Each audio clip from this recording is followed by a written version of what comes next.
Hey guys, and welcome back to my channel.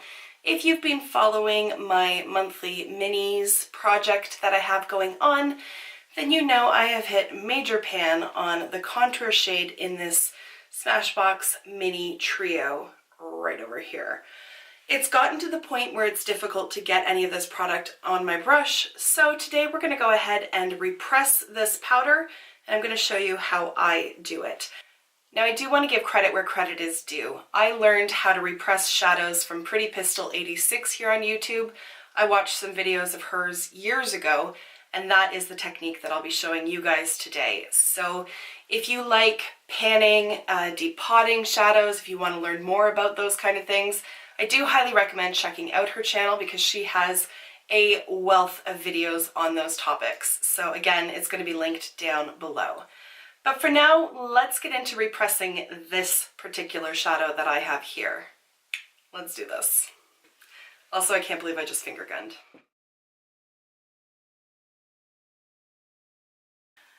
All right, so there are a few items that we will need. Obviously, I'm going to need the shadow that we're going to be repressing. I've got 2 pieces of paper towel here. I've got a brush here that has a bit of an angle on the end. An orange stick or anything like that would work as well. I've got rubbing alcohol. This is kind of the key to the whole thing, and the higher the percentage, the better. So I've got 99% here. I got this, I think, at Shoppers Drug Mart based on the Life brand here. You can find this at Walmart as well. I have found at the dollar store that they only go up to about 76%, so for the extra $1 or $2 that you'll pay for it at one of those other stores, I would recommend it. It's just because it evaporates quicker when it has the higher percentage. Finally, this is just a tube of lipstick. It doesn't matter what you use. I just want something with a flat edge for the actual repressing of the product. So the end of a brush, the end of a lipstick, something that has a flat edge to it and isn't overly big is going to work fine. So to start off, I have to break up the shadow that's in here. So that's why I have a little angled edge here. I just kind of mush it all in. I break it up from the edges of the pan first, and then I go ahead and just kind of gently stomp it down and kind of pulverize it so that it's as fine of a powder as possible. And I try not to make a huge mess with this, but some mess is basically inevitable.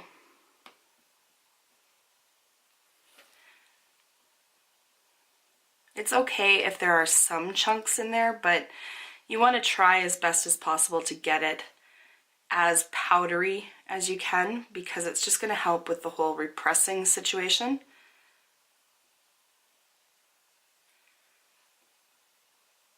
And then once I've got it to this more powdery kind of state, I do start pushing it a little bit more into a pile. And again, that's where I find that having an angled edge is helpful as well, because it can get right into those corners. Ultimately, I find it easier to repress things into the middle of the pan rather than trying to get them firmly into those edges again.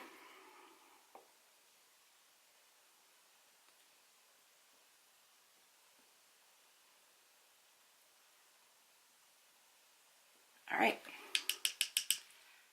And just brush in whatever's escaped here. So then I go in with the rubbing alcohol, and I find it's better to go in with just a couple of drops at a time because you can always add more. If you put too much in to begin with, you can't really take it away easily. So I just pour it into the lid.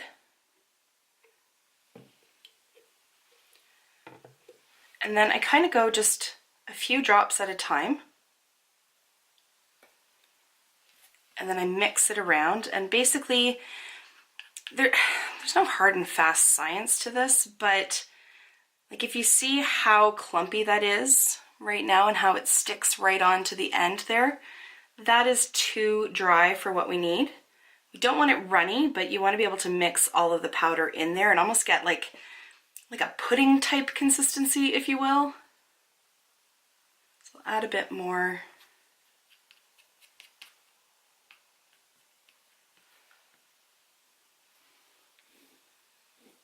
kind of have to have a bit of patience with it because it will gum up on the end of the brush or stick or whatever you're using, but just mix it around until it's a fairly even consistency. So this is actually probably a little bit wetter than I would have preferred it to be, but that doesn't mean that it's been a ruined exercise. It just means that I'm not going to be able to pull it into the middle as much as I would have liked to, because if I try to pile it up, it's just going to run away again. And then the leftover alcohol I'm just going to pour back into the bottle and do it up. God, did any of you have parents who used to like put this crap on cuts or scrapes? That was like a form of child abuse back in the day. My parents would do that with me with this before we discovered hydrogen peroxide. Ugh, my kids think they have it bad now because I use peroxide on them. That stuff, that was like literal salt in the wound. It was awful. It hurt so much. Anyways, that's a side story. Okay, so I'm just going to wipe off the end of my brush just so that it's clean. I'm done with that for now. So then I just fold up the paper towel so that it's a bit bigger than the actual pan so it can cover the whole thing. You know what, I'm going to do it this way, not quite, because I don't want it super thick because I want to be able to feel where the edge of the pan is. So I'm just going to do it like this, and this is where that flat edge comes in. So you just lay it over top of the pan and then press down firmly with the flat edge here. The first time I saw this being done and the first time I tried it, I thought for sure the paper towel was just going to absorb all the product and that was going to be the end of it. But by some miracle, that did not happen. And you really can't overpress it, to be honest. Now because this is rounded, it won't go right into those corners. So I'm just going to take that beveled edge again and just press that into the corners. And just down the edge of the pan.